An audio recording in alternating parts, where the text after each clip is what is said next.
हम सबसे पहला चैप्टर शुरू कर रहे हैं क्लास 12th का, that is reproduction in organisms. Okay, simple chapter है बेटा और काफ़ी सारे चैप्टर से इसका लिंकिंग है।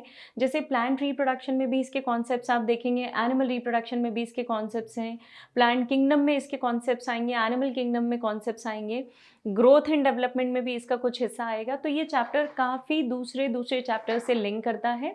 प्लस इस चैप्टर से एक क्वेश्चन आएगा, है ना। नीट में एक ही क्वेश्चन इस चैप्टर से आता है, लेकिन एक क्वेश्चन भी 4 नंबर का है, इसलिए हमें पूरे 4 नंबर के हिसाब से इसको तैयार करना है, राइट। तो चलिए चैप्टर की शुरुआत करते हैं, रिप्रोडक्शन इन ऑर्गेनिजम्स। एक बेसिक इंट्रोडक्शन के साथ बताती हूँ। रिप्रोडक्शन का मतलब होता है कि कोई भी ऑर्गेनिज्म जब अपने आप को रिप्रोड्यूस करता है in the form of offsprings, right. मतलब एक जनरेशन से दूसरी जनरेशन डेवलप होती है या बनती है। तो अगर पेरेंटल जनरेशन है तो पेरेंटल जनरेशन से ऑफस्प्रिंग्स का जो फॉर्मेशन होता है, इसे हम बोलते हैं रिप्रोडक्शन, राइट। तो रिप्रोडक्शन में ऑफस्प्रिंग्स सिमिलर भी हो सकते हैं, नहीं भी हो सकते हैं। जो यंग वंस होते हैं उन्हीं को हम ऑफस्प्रिंग का नाम देते हैं। ये हो सकता है पेरेंट्स से एग्जैक्टली, मतलब जो भी पेरेंट्स हैं उन पेरेंट्स से एग्जैक्टली सिमिलर हों, और ऐसा भी हो सकता है कि ये पेरेंट्स से सिमिलर ना हो, मतलब डिसिमिलर हो। तो डिसिमिलर अगर हुए बेटा तो इसका मतलब क्या है, उनके अंदर वेरिएशंस आ गए हैं, राइट। तो अगर डिसिमिलर हुए तो मतलब उनके अंदर वेरिएशंस आ गए हैं, और अगर सिमिलर है मतलब वो एग्जैक्टली क्लोन है। कब क्लोन बनेंगे, कब इनके अंदर वेरिएशंस आएंगे, दोनों चीज़ों के बारे में डिस्कशन हम अलग अलग देखेंगे। तो देखते हैं, जो भी ऑफस्प्रिंग्स हैं वो ऑफस्प्रिंग सबसे पहले तो उनका फर्स्ट स्टेज होता है ग्रोथ, राइट। जब भी पेरेंट से नई जनरेशन डेवलप होती है तो उस नई जनरेशन में पहला स्टेप होता है ग्रोथ का, मतलब ऑर्गेनिज्म जो है वो ग्रो करना शुरू करता है। दूसरा स्टेप होता है उनमें मेच्योरिटी का। ये मेच्योरिटी इनके अंदर रिप्रोडक्टिव मेच्योरिटी है, ठीक है। क्या है बेटा रिप्रोडक्टिव मेच्योरिटी? रिप्रोडक्टिव मेच्योरिटी से मेरा मतलब है जहाँ पे कोई एक ऑर्गेनिज्म रिप्रोड्यूस करके अपने और डेवलप होके ग्रो होके अपने रिप्रोडक्टिव ऑर्गन्स फॉर्म कर चुका है। ओके, तो जब वो अपने रिप्रोडक्टिव ऑर्गन्स को फॉर्म कर चुका है तो वो खुद भी गैमीट्स बनाकर रिप्रोडक्शन करने में केपेबल है। इसी को हम बोलते हैं मेच्योरिटी। ओके, यहाँ पे मेच्योर होने से हमारा मतलब है reproductive maturity. And then which in turn produce new offsprings. इसका मतलब जो अब आगे चल के क्या कर देगा, रिप्रोडक्शन कर देगा। तो ये पूरी स्टेप्स किसी भी नॉर्मल रेगुलर ऑर्गेनिजम्स में होंगी, और इन स्टेप्स के होने पर कोई भी ऑर्गेनिज्म एक नया इंडिविजुअल फॉर्म कर सकता है ना। So these are the major steps. इसके अलावा रिप्रोडक्शन एसेंशियल प्रोसेस तो नहीं है ऑफ कोर्स, है ना। It is not at all an essential process. लेकिन ये कैसी प्रोसेस है बेटा? रिप्रोडक्शन एक ऐसी प्रोसेस है जहाँ पे स्पीशीज़ की कॉन्टिन्यूटी मेंटेन रहती है। कंपलसरी एक्ट नहीं है, कंपलसरी प्रोसेस नहीं है, ये होगा ही ऐसी कोई ज़रूरत नहीं है। लेकिन कंटिन्यूटी ऑफ स्पीशीज़ के लिए, मतलब अर्थ के ऊपर वो स्पीशीज़ मेंटेन रहें, उनकी नई जनरेशन्स आती रहें और डाइवर्सिटी को कंट्रीब्यूट करती रहें, for that particular reason reproduction is necessary. तो रिप्रोडक्शन एक कंटिन्यूस फिनोमिनन है ना, रेगुलर फिनोमिनन है। और इस प्रोसेस में कोई भी एक ऑर्गेनिज्म डेवलप होके मैच्योर होके अपने नए जनरेशन को प्रोड्यूस करता है। इस नए जनरेशन में भी पोटेंशियल डेवलप हो जाएगा कि वो भी अपनी आगे की जनरेशन प्रोड्यूस करे, and that too with the variations, right. तो ऑर्गेनिजम्स के अंदर जेनेटिक वेरिएशंस आते हैं। ये जेनेटिक वेरिएशंस का मतलब होता है जीन्स के अंदर आए हुए चेंजेस, राइट। तो अगर आपके जीन्स के अंदर चेंज आएंगे तो इससे क्या चेंज होगा बेटा? आपका जीनोटाइप चेंज हो जाएगा। जीनोटाइप का मतलब आपका जेनेटिक मेकअप चेंज हो जाएगा, और या फिर आपका फिनोटाइप भी चेंज हो जाएगा। तो आपका जीनोटाइप चेंज हो सकता है, मतलब आपके जीन्स का जो कंट्रीब्यूशन है या जीन्स का जो मेकअप है, जो नॉर्मल मेकअप ऑफ जीन है वो चेंज हो सकता है, या फिर फिनोटाइप चेंज हो सकता है, मतलब उसका फिजिकल एक्सप्रेशन चेंज हो सकता है, राइट। तो ये रिप्रोडक्शन का एक आउटकम है that it maintains continuity plus it is responsible for the new characters formation, isn't it.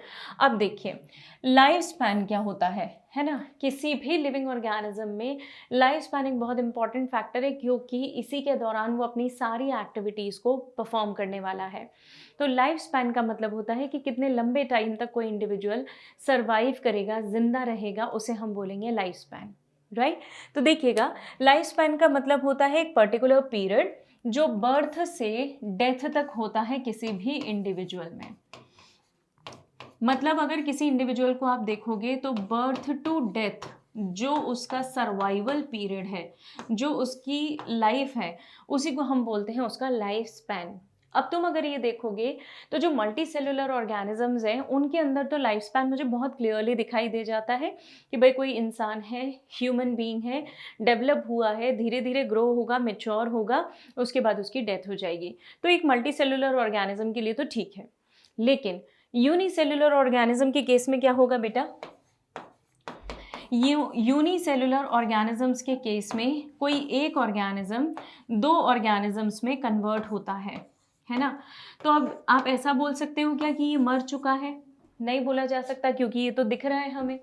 क्या ऐसा बोल सकते हो कि ये जिंदा है? ऐसा भी नहीं बोल सकते, क्योंकि ये पूरे अपने प्रिमिटिव फॉर्म में जो जैसा ये पहले था वैसा तो ये अब नहीं दिख रहा है। तो क्या मैं ऐसा बोल दूं कि यहाँ पे रिप्रोडक्शन होना ही इसका लाइफ स्पैन, रिप्रोडक्शन होने तक ही इसका लाइफ स्पैन है, इजंट इट? मतलब यूनिसेलुलर ऑर्गेनिज्म के लिए सही मायनों में तो बेटा मैं लाइफ स्पैन की बात ही नहीं कर सकती। क्यों नहीं कर सकती?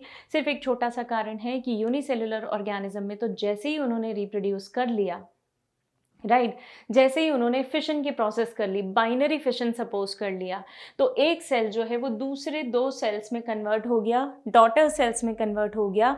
ना ये एग्जिस्टेंस से ख़त्म हो चुका है, इसका एग्जिस्टेंस ख़त्म हो चुका है, मैं ऐसा भी नहीं बोल सकती। मैं ये भी नहीं बोल सकती कि ये ज़िंदा है। मतलब मेरे पास दोनों चीज़ें हैं, दोनों एस्पेक्ट्स हैं, इसीलिए किसी यूनिसेलुलर ऑर्गेनिज्म के लिए मैं लाइफ स्पैन की बात नहीं करती हूँ, राइट। और इसीलिए ना बेटा हम इन ऑर्गेनिजम्स के लिए ऐसा भी बोलते हैं that they are completely immortal organisms. वैसे तो practically there is no individual which is immortal, ऐसा नहीं होता। लेकिन यूनिसेलुलर ऑर्गेनिजम्स के लिए, या आपने प्लेनेरिया के लिए पढ़ा होगा बेटा, प्लेनेरिया में रीजनरेशन होता है। तो प्लेनेरिया के अंदर भी ये प्रोसेस नहीं हो, सॉरी आई मीन प्लेनेरिया के अंदर भी ये प्रोसेस बहुत फ्रीक्वेंटली होती है, और इसीलिए वो भी कैसे हो जाते हैं? इमॉर्टल हो जाते हैं थियोरेटिकली, है ना। प्रैक्टिकली ऐसा नहीं होता। याद करें आपने क्या पढ़ा है प्लेनेरिया के बारे में, मैं याद दिलाती हूँ। देखिएगा प्लेनेरिया में अगर बॉडी का एक छोटा सा हिस्सा भी टूटकर अलग हो जाता है तो उससे एक नया प्लेनेरिया ग्रो होगा, राइट। तो वो नया प्लेनेरिया बन गया, एक से अगर 10 टुकड़े हुए तो 10 नए प्लेनेरिया बन गए।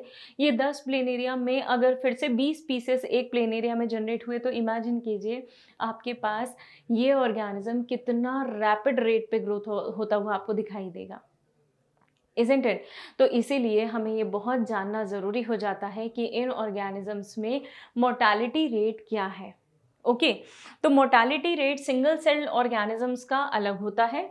यूँ कह लीजिए कि ये तो रिप्रोड्यूस करके अपनी नेक्स्ट जनरेशन को तुरंत ले आते हैं, लेकिन जो हमारे मल्टीसेलुलर ऑर्गेनिजम्स हैं उनके अंदर मोर्टालिटी रेट की बात अलग है, लाइफ स्पैन की बात अलग है। तो अप्रॉक्सीमेट कुछ लाइफ स्पैन है हमारे पास इन एनिमल्स की, जैसे एलिफेंट जो है 60 to 90 ईयर्स तक जिंदा रहता है, जबकि जो डॉग है वो 20 to 30 ईयर्स। रोज़ का प्लांट, अगर पता है रोज़ के प्लांट की सबसे स्पेशलिटी क्या है? 5 से 7 साल, मतलब एक बार अगर तुमने ये प्लांट लगा दिया तो 5 से 7 साल तक तुम्हें इसके फ्लावर्स मिलते रहेंगे। तो जो लोग रोज़ का एग्रीकल्चर करते हैं ना, वो इसीलिए बेनिफिशियल है। एक बार प्लांटेशन करना है, प्लांट मेच्योर हो गया, उसके बाद वो लगभग 7 साल तक आपको फ्लावर प्रोड्यूस करके देता रहेगा। तो आपको हर साल प्लोइंग की, मतलब वो जो हम एक्सटेंसिव प्लोइंग करते हैं फील्ड्स में सो करने के पहले, हमें उस प्लोइंग की ज़रूरत नहीं है ना। So this is beneficial in that aspect. लेकिन कॉन्सेप्ट समझने की कोशिश करना। किसी भी ऑर्गेनिज्म के साइज पर उसका लाइफ स्पैन बिल्कुल भी डिपेंडेंट नहीं है। आप ऐसा नहीं बोल सकते कि कोई एक ऑर्गेनिज्म आपके सामने है तो उसका लाइफ स्पैन, और अगर वो बहुत जायंट है, बहुत बड़ा है, तो उसका लाइफ स्पैन ज़्यादा ही होगा। मतलब ये दोनों का साइज कंपेयर करके मत बोल देना कि ये बड़ा है इसीलिए 60 से 90 साल ज़िंदा रह सकता है, और वो छोटा ऑर्गेनिज्म है, बॉडी साइज इज स्मॉल, इसीलिए वो 20 से 30 साल ही ज़िंदा रह सकता है। ऐसा बिल्कुल भी नहीं है। ओके तो साइज पे लाइफ स्पैन कभी भी मैटर नहीं करेगा, कभी भी इससे कोई फर्क नहीं पड़ने वाला है। हर ऑर्गेनिज्म के मेटाबॉलिज्म पर, ठीक है, हर ऑर्गेनिज्म के मेटाबॉलिज्म पर डिपेंड करता है कि उसका लाइफ स्पैन कितना होगा, है ना। जितना ज़्यादा लाइफ स्पैन होगा, सॉरी मेटाबॉलिज्म होगा, उतना ही कम लाइफ स्पैन होगा, क्योंकि जो ऑर्गेनिज्म बहुत तेज़ी से मेटाबोलाइज करते हैं उन ऑर्गेनिज्म की बॉडी में हीट बहुत जल्दी डिसिपेट होती है, उन्हें खाना भी बहुत लगता है, बॉडी में एजिंग भी बहुत जल्दी आ जाती है, सेल्स बहुत जल्दी मैच्योर होकर और डेथ की तरफ बढ़ना शुरू कर देते हैं। तो हाई मेटाबॉलिज्म जिन भी ऑर्गेनिज्म का रहेगा उनके अंदर लाइफ स्पैन कंपैरेटिवली कैसा रहेगा, कम रहेगा, छोटा रहेगा, राइट तो ये हमारी एनसीईआरटी ने कुछ ऑर्गेनिजम्स के लाइफ स्पैन और दिए हुए हैं, वो भी देख लेते हैं। जैसे क्रो का 15 साल है, बटरफ्लाई से 1 to 2 वीक्स है, बनाना ट्री 21 से 25 साल तक जिंदा रहता है, कोई काऊ भी जो है वो 20 से 25 साल जिंदा रह सकती है। ऑल्दो एलिफेंट और काऊ दोनों हायर मैमल्स हैं, लेकिन उसका लाइफ स्पैन अलग है, इसका लाइफ स्पैन अलग है ना। ये ट्री है, एक ही जगह खड़ा रहता है, इसका कुछ मेटाबॉलिज्म अलग है और इसका मेटाबॉलिज्म अलग है क्योंकि ये एनिमल है, but still sorry but still life span is more और लेस नियरली सिमिलर, राइट। ये किस पे डिपेंड करता है बेटा, ये इनके मेटाबॉलिज्म के साथ साथ इनके जेनेटिक्स पे भी डिपेंड करता है, राइट मतलब इनके अंदर जीन्स का अरेंजमेंट कैसा है उसके ऊपर भी ये सारी चीज़ें निर्भर करेंगी। Crocodile 60 years, parrot 140 years, rice plant 3 to 4 months तक है, हॉर्स 20 to 25, बैनियन ट्री सबसे ज़्यादा लाइफ स्पैन है, सबसे ज़्यादा लंबे समय तक लगभग 500 साल तक भी जिंदा रह सकता है।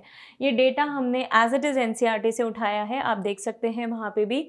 टॉर्टोइस फॉर 100 to 150 ईयर्स, इनका भी कंपैरेटिवली लाइफ स्पैन ज़्यादा होता है, बहुत स्लो क्रिएचर्स हैं, लेस मेटाबॉलिज्म है और अपनी बॉडी को किसी एक ही जगह पे स्टेबलाइज रखते हैं, so their life span is also high. Fruit flies for only 30 days, very short life span. Now let us talk about types of reproduction. किसी भी ऑर्गेनिज्म में एक ही टाइप का रिप्रोडक्शन मेथड फॉलो होता है मोर और लेस, लेकिन कुछ ऑर्गेनिज्म में हम एक से ज़्यादा रिप्रोडक्शन की मेथड्स भी देखते हैं, है ना। तो हम पहले बात करेंगे बेटा एसेक्सुअल मेथड ऑफ रिप्रोडक्शन की, जहाँ पे ऑफस्प्रिंग को बनाने के लिए हमें 2 पेरेंट्स की ज़रूरत नहीं है। मतलब सिर्फ एक ही पेरेंट इन्वॉल्व होगा, और एक ही पेरेंट है बेटा मतलब सिर्फ एक ही बॉडी इन्वॉल्व है, तो बट ऑब्वियस सी बात है कि यहाँ पे गैमीट्स का फॉर्मेशन भी नहीं होगा।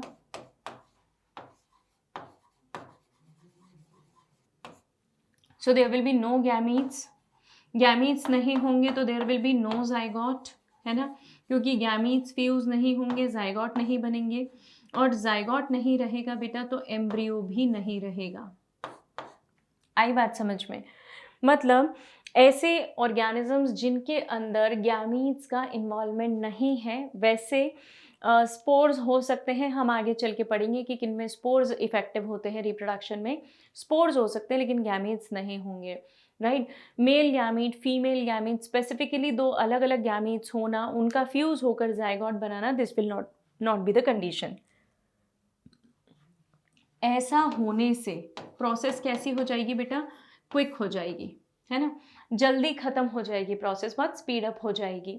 और इसीलिए इन ऑर्गेनिज्म में बहुत फास्ट रिप्रोडक्शन होता है, इतना तेज़ होता है बेटा कि ये जल्दी से रिप्रोड्यूस करके मर भी जाते हैं, है ना।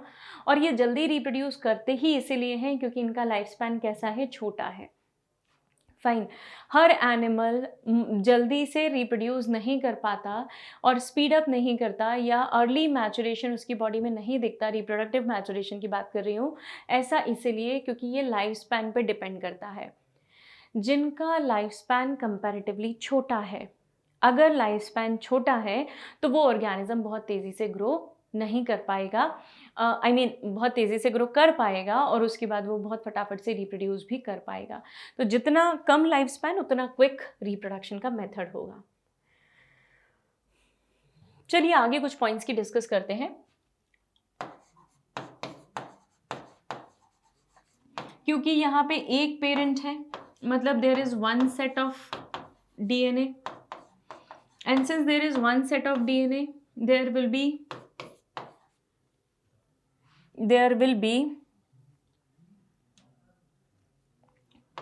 एग्जैक्ट क्लोन, है ना। क्या होगा, वो एग्जैक्ट क्लोन होगा, क्योंकि अगर जीन्स के कॉम्बिनेशन होते मेरे पास, मतलब फादर के कुछ जीन्स होते, मदर के कुछ जीन्स होते, अगर जीन्स के कॉम्बिनेशंस होते तब तो मैं बोल सकती थी कि यहाँ पे वेरिएशंस आएंगे, पर क्योंकि यहाँ पे जीन्स के कॉम्बिनेशंस नहीं हैं तो वेरिएशंस नहीं आएंगे, और इसीलिए यहाँ पे क्लोन का फॉर्मेशन होगा, है ना। Here the process of formation of clone will take place because there is only one set of DNA and there is only one parent.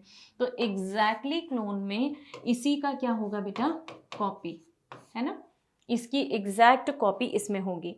ये सिंगल सेल्ड ऑर्गेनिज्म में होगा, प्लांट सेल्स और animals में भी होता है, लेकिन ये लोअर एनिमल्स में होता है, ठीक है।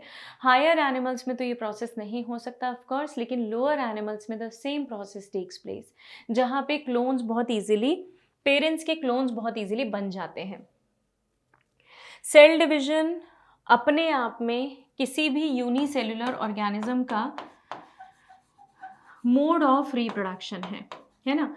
कारण क्या है बेटा, किसी भी यूनिसेल्युलर ऑर्गेनिज्म में एक ही डीएनए है और इसी डीएनए को मुझे कॉपी करना है ना। ये एक डीएनए है, इसी डीएनए की मैंने कॉपी बना दी ऐसे, तो मेरे पास ये 2 कॉपीज़ बन गई हैं। तो ये जो डीएनए की मेरे पास 2 कॉपीज़ बन गई हैं, ये सिर्फ इसीलिए क्योंकि यहाँ पे बकायदा डीएनए ने डिवाइड किया है और डीएनए, एक जो मेन डीएनए था पेरेंट का, उसी डीएनए ने अपनी कॉपी बना दी है, and that would be exact copy. तो इसीलिए जैसा डीएनए ये होगा वैसा ही ये डीएनए होगा। So this DNA will present in one cell, है ना, and this DNA will present in another cell. तो इस तरीके से मेरे पास कॉपीज बनती है डीएनए की। I get 2 sets of DNA और exact clone of the organism. तो यहाँ पे ना यही इसका मोड ऑफ रिप्रोडक्शन भी हो जाता है, क्योंकि क्लोनिंग में आप डीएनए को एग्जैक्टली रेप्लिकेट करके एग्जैक्ट कॉपी बना के उसे नया डीएनए बना लेते हो। So there will be an exact copy, exact replica. Let us talk about sexual reproduction. ये कुछ जनरल कैरेक्टर्स हैं बेटा, है ना, हम डिटेल में फिलहाल नहीं देख रहे हैं, हम चैप्टर के फ्लो के हिसाब से चलेंगे। जैसा एनसीईआरटी में चीज़ें मेंशन है हम उसी फ्लो में पढ़ रहे हैं। ये सब अलग अलग चैप्टर्स में डिटेल्स में कवर होंगे, so don't worry about that. अगर एक मदर इन्वॉल्व है और एक फादर इन्वॉल्व है, मदर के पास सेट ऑफ डीएनए जो है वो डबल है, फादर के पास भी डबल है, ये दोनों एक दूसरे के साथ कंबाइन होके, मतलब इनके गैमीट्स की बात कर रही हूँ मैं, है ना। मेल फीमेल का गैमीट क्या होगा, ओवम, और मेल का गैमीट विल बी स्पर्म। क्योंकि अब मैंने गैमीट्स लिख दिए हैं तो गैमीट्स के लिए डेफिनेटली मुझे क्या लिखना पड़ेगा, प्लॉइडी लेवल आधा। जब ये हाफ स्पर्म, मतलब haploid sperm and haploid ovum and sperm, जब ये दोनों फ्यूज होते हैं तो इससे we get a diploid zygote. हमें क्या मिल जाता है, एक डिप्लॉइड जाइगोट मिल जाता है, मतलब एक 2n इंडिविजुअल मिल जाता है। और ये 2n इंडिविजुअल क्या करेगा, ये धीरे धीरे माइटोसिस करके एक नया ऑर्गेनिज्म डेवलप करेगा, मतलब एक इंडिविजुअल के फॉर्म में ये कन्वर्ट हो जाएगा। सो जहाँ पे 2 पेरेंट्स आर इन्वॉल्व, और इन 2 पेरेंट्स को मैं क्या कंसिडर करती हूँ, they will be definitely of opposite genders, isn't it. मतलब एक मेल है एक फीमेल है, तो उस केस को हम कहेंगे सेक्सुअल रिप्रोडक्शन। तो there would be fusion of male female gamete जो हमने बात की है, एंड जो ऑफस्प्रिंग्स हैं they will not be exactly identical to the parents. क्यों नहीं होंगे बेटा पेरेंट्स से सिमिलर, आप सेल डिवीजन की प्रोसेस याद कीजिए।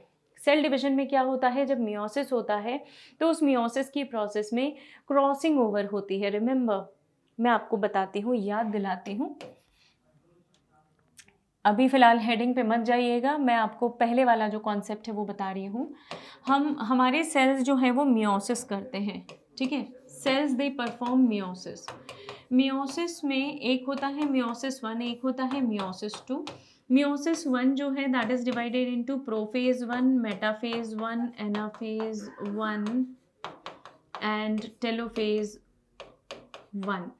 इसमें से भी जो प्रोफेज 1 है, इस प्रोफेज 1 में मेरे पास लेप्टोटीन, जाइगोटीन, डिप्लोटीन, पेकिटीन,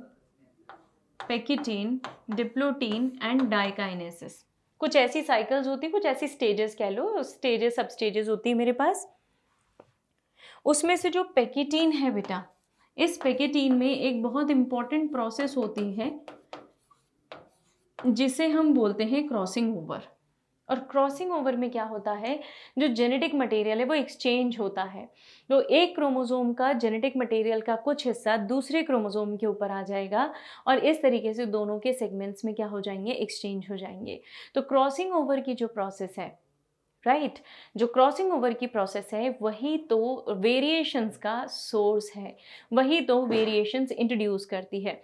और यही रीज़न है बेटा कि हमारे जो हायर ऑर्गेनिजम्स हैं उनके अंदर आपको बहुत ज़्यादा क्या दिखाई देंगे, वेरिएशंस। ठीक है।